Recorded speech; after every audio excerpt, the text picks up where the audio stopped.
The first XRP spot ETF was officially approved in Canada. Meanwhile, in the US, Franklin Templeton's XRP spot ETF was delayed.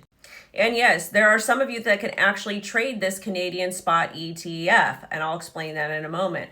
But the delay of the XRP spot ETF via Franklin Templeton shouldn't be a surprise to you because the Ripple versus SEC lawsuit is not over yet. We should get an answer for that around August 15th. Fingers crossed.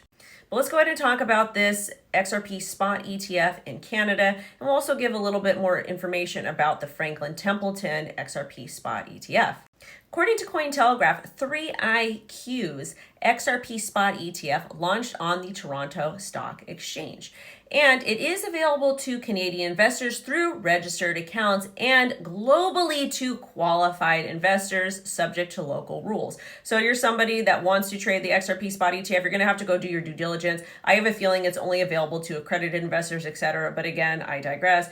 Do what works for you. And if you actually do want to trade this XRP spot ETF, you can go ahead and do so. But the funny thing about ETFs is that we can actually buy and sell, trade these assets 24/7, 365, and we don't have to go through any of these custody firms. Either way, having an XRP spot ETF anywhere in the world is pretty big news. Unfortunately, it is not live in America because the SEC delayed Franklin Templeton's and many other XRP spot ETFs. But again, I think that these will get approved after the lawsuit, so it's looking more like Q4. But unfortunately, probably going to see like a Solana ETF first, maybe a Litecoin, HBAR before XRP, primarily because the lawsuit is still going on.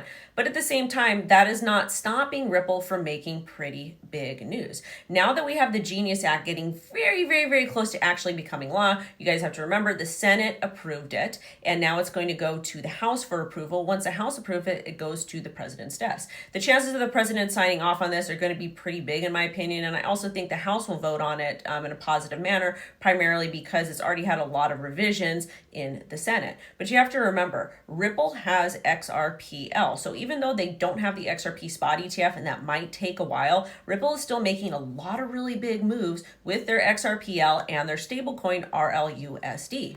And it is anticipated in the next 6 to 24 months, maybe even a little longer after that, once the Genius Act is approved, that it will bring the total stablecoin market cap to like $3 trillion.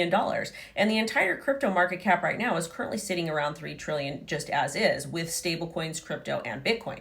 So in my personal opinion, Ripple is just positioning themselves properly. They are playing the long game. I know a lot of people are really frustrated with price action, but really if you take a step back and you look at the entire market, numbers not really going up for anything. Heck, when the Genius Act was initially approved through the Senate, even though Chainlink is working with a lot of these different stablecoin issuers, providing their technology for Oracle, CCIP, etc., number didn't go up either. And again, Chainlink has like a 70% market share. So again, if you're watching this video, be patient, be calm. Things will end up working out. But at the same time, you got to play the long game, just like all of traditional finance. Thank you for watching. Okay, bye.